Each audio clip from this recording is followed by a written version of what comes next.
on. Let them go. Let them go. Now let go. Start my time. Yeah, Now let's go. All right. West Ham. West Ham. Yeah. I love everything that happened today, including the breach own. Now, kudos to Arteta. Any day when do well, we'll give you your flowers. Any day you don't. Arsenal 2, West Ham nil. Hello and welcome back to YNK. We will do our usual match reaction to a day at FFT. I'll also be providing my thoughts on the whole game, and let's get into it. Don't do well. You know me. Collect. You collect straight up. If I see you for Emirates, I shake you. How are you, Baba? Fantastic selection. I wanted to see these three midfielders: Emirates, Declan Rice, and Odegaard. But injury no grey us watch am. Injury limited our watch of might. And it was looking crazy. Injury don't go. We really need to mention the fact that today's selection was probably one of the best Arsenal fans have seen, especially from our masterful manager, our stubborn manager Arteta. It was a very, very good selection, right? Nobody was expecting it. I wasn't expecting it. In fact, I was thinking about the possibility of seeing this kind of midfield. Either we have Zubimendi, Eze, and Odegaard, or we have Declan Rice, Eze, and Odegaard, or maybe Declan Rice, Eze, Nwaneri, or Nwaneri, Eze, and Zubimendi. So this is kind of lineup every Arsenal fan is thinking about, but because of the kind of manager we know we have, nobody was particularly talking about it. Nobody was confident that it could possibly happen, because we know our manager is not the kind of manager that wants to be flexible with his lineup. But today I have to give credit where credit is due. It was a beautiful lineup, and what we're expecting from the lineup is what we got.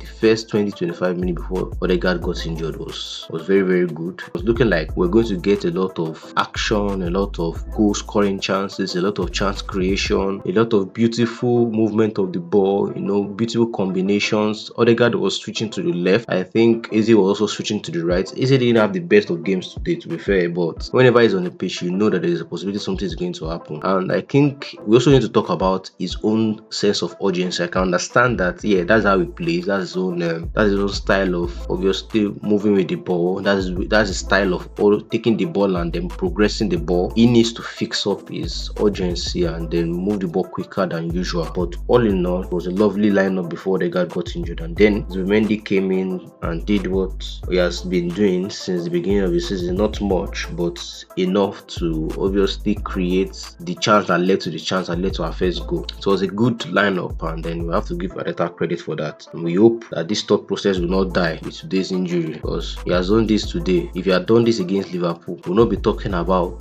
negativity, we'll not be talking about stiffness, we'll be talking about goals. Because if he had started this lineup against Liverpool, I am very confident we would have won the game easy. So it was a good lineup today, and I have to say I appreciate Arteta for that. And then hopefully this continues. Hopefully this is not the end of it, because we all know Arteta, if something doesn't work one time, especially if it is something he himself does not like doing, that might just be where he dies, right? So we want to see more of that. It is gone now. Odegaard, I just pray that your injury is not that decent, because he's a very fantastic player, one of the best midfielders in the Premier League at the moment. But then looking at this game, I still think Arteta did a lot. He did a lot of good things, and I love the fact that he's I think Odegaard has always been a very, very good player for us now. I've always had the issue with him when it comes to consistency, and I understand that the consistency too, we can also put the blame of consistency on the fact that he gets unnecessarily overused, and that's because there's no replacement for him. Before the season even started, talking about how to get replacement for Odegaard. Now we have Eze, and now that Nwaneri is obviously turning out to be a man, I don't know what's going on with him and Arteta. I don't know why Arteta is deciding to put him on the bench nowadays. I don't know what's going on, but at least based on what I've seen so far, he's becoming a man already, and I expect him to actually be the one to replace Odegaard. But we don't know what's going on currently, so we don't know what is in Arteta's mind. So he has always been a very, very good player, and he has also been overplayed. And I believe his lack of consistency has always been a case of fatigue. It has always been a case of him not having, the level of energy we expect a fully fit player to have, because he's always playing playing every game, especially if he's not injured. He's always in the team, and sometimes in games I always notice that this guy needs rest, right? He needs rest, and then he needs someone else to come in and do something. But because he's the captain and all the responsibility lies on his head, he has to always play even when he's out of form. And I can blame Arteta partially for that, because even if he's your captain and he's not in good form and he's not playing particularly well, the least you can do is put him on the bench and help him regain fitness, help him regain energy and confidence. Put him on the bench once in a while, let him rest, bring in someone else. Well, I can understand there's particularly no one else in the team apart from him that can play his position that well. But now that we have the squad depth, I'm hoping that Arteta can make substitutions and then help him regain energy if he has lost them. And I hope he has speedy recovery, because this knee injury is not looking really good, and knee injuries are always the worst. So let's hope for the best. You understand? We don't have to get stuck with many. Against Olympiacos, it was a whole different kind of approach. Now against West Ham, again in the Premier League, it was a whole different kind of approach. Now people are saying this match, you suppose they 4-0 up. You see the defense where West Ham they defend. Sometimes I don't know what certain people are watching. I don't know the game people are watching. They believe football is 1 + 1 is equal to 2. I'm seeing some Arsenal fans talking about we should have beaten them 5-0. Like, seriously, why? Okay, I can understand. Okay, you don't expect us to beat every team, every top team, every top 6-7 team, but we're supposed to be beating teams like West Ham 5-0. Like, they are not there to play football or what? You know the kind of level of energy they brought in today. They were very, very physical today. They were kicking players, and we had about 3 players down just because of their level of physicality. They did not come to actually play football. They came to play a physical game, and physical games are always difficult. It's like they all know, like all these smaller teams know that the only way to actually get the result against Arsenal is to be physical with them, and that's exactly what most of them do. And they were defensive, right? Gyökeres didn't get opportunities to get into good positions today, right? As much as I was expecting to, purely because they were very, very physical, and he was getting man marked so many times. Same applies for Trossard, although I believe Trossard could have done better in that position, because he's always slowing our games down. I don't know what is going on with Trossard recently. He's always slowing our games down. There's some passes you expect him to do, he won't do it. Like, his decision making is just has been shocking for a while now. But I'll just let that rest, right? Let's just focus on the win. West Ham has been our bogey team for a while now. Last season, I think they beat us home and away, and they really threw a spanner into our wheel last season. So I don't expect how some people would expect us to go and batter a team that almost all the time West Ham has not been in particular good form, and we've always given us issues. The last time we beat them 6-0 at their home, right? It was a very, very good win, but after that time I don't think we've always struggled playing West Ham. So, and then some people now come out and expect us to beat them 5-0. For what reason? The least you can do is put the game into perspective. Eze missed a very, very good chance, a chance he should have scored, by the way, right? We hit the post and then still won 2-0 and kept a clean sheet, but somehow, some way, you still want us to beat them 5-0. 2-0 and a clean sheet is not good enough. West Ham had 0 shot on targets. We essentially made them come to the pitch today to train. Nothing. They didn't come to the pitch to do anything, and because of the way we were set up, because of the way the team was, we're playing really well. It's not as if it was a bad game. It was not a bad game. It was a very, very good game for us. And then we played well, and then we scored 2 goals with a clean sheet. Yeah, one of the goals is a penalty, but still part of the game, right? And then you expect us to beat them 4-0. Clean sheet, they had 4 shots and 0 on target. Come on, let's be realistic. Even I've been complaining about how the team has been performing recently, but let's be realistic. This is a very, very good win, a very good fact. So it's an enjoyable game to watch, right?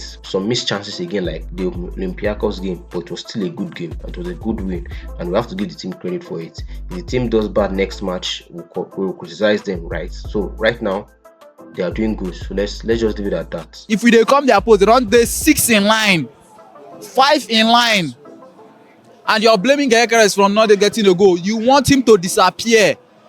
2 center back, they press 1 player. You want make him disappear, give you goal. How is that possible?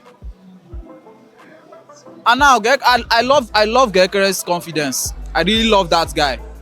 He might not be banging in goals, but I really love, because see, you get some players who be say their mentality boost for don't die, but still yet when they don't pass ball, give keeper, and I be the first to press.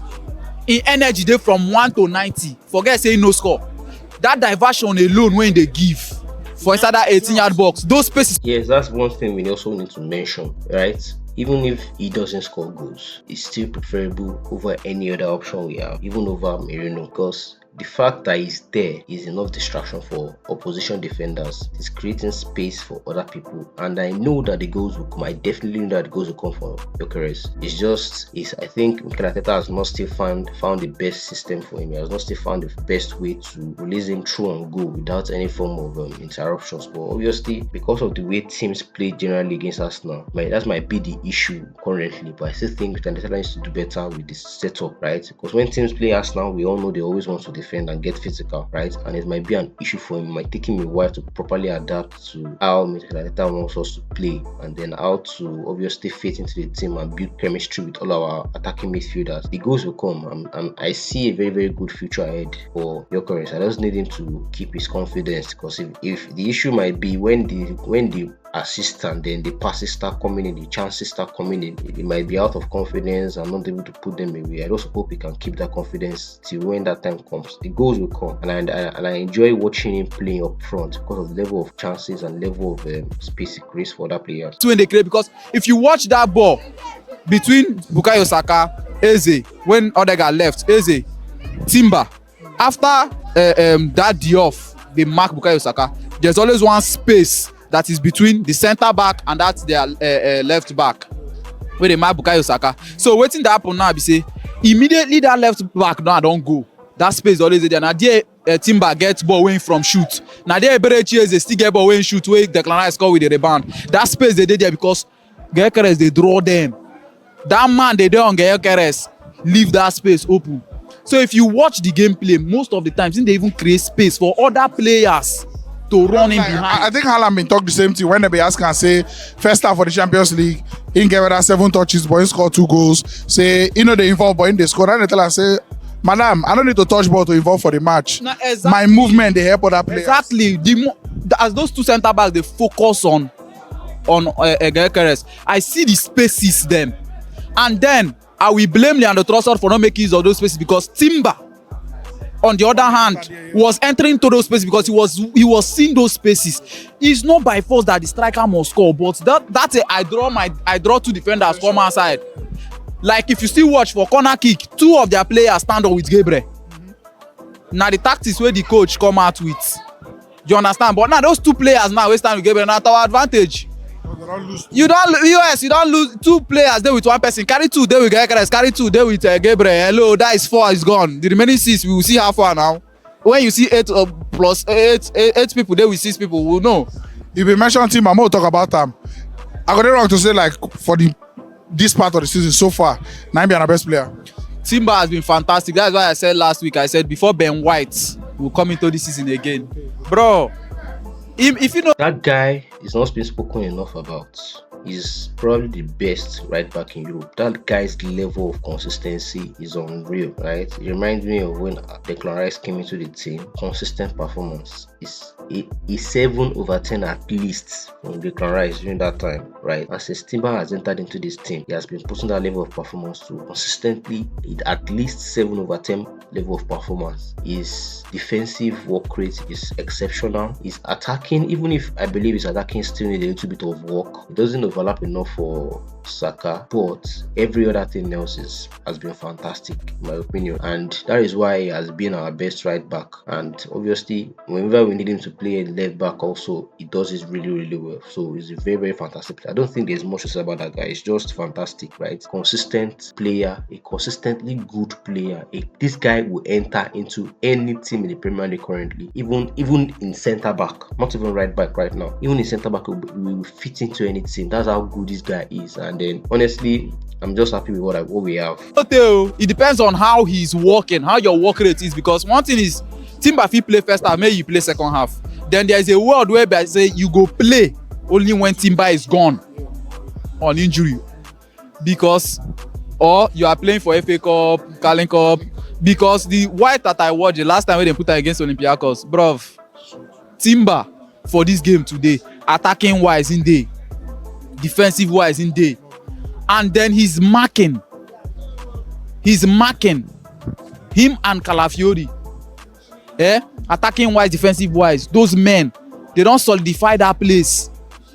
This is what I love to see in I do not feel the same about Calafiori though. I do not really feel the same about him. Anytime I watch Calafiori, that guy is, yeah, he runs forward into dangerous position, but when he receives the ball, especially when he inverts into the midfield, he's not forward minded at all. Today I was a little bit frustrated with the number of times this guy I get the opportunity to pass the ball forward, just switches up, turns back and goes backward. It's like the guy is scared of playing the ball forward or something. His risk taking is zero, right? He doesn't like taking risk at all. He's not, sometimes he just slows down our game when he's not running into the opposition box, when he's in the midfield receiving the ball, when he's on the wing receiving the ball. Just, I don't know, he's scared of playing the ball forward or something. But I'll let it go, I'll let it slide. Hopefully it doesn't get to the point where all that frustrates us as a team. Let's let it go. My club, competition, squad depth, fight for your place.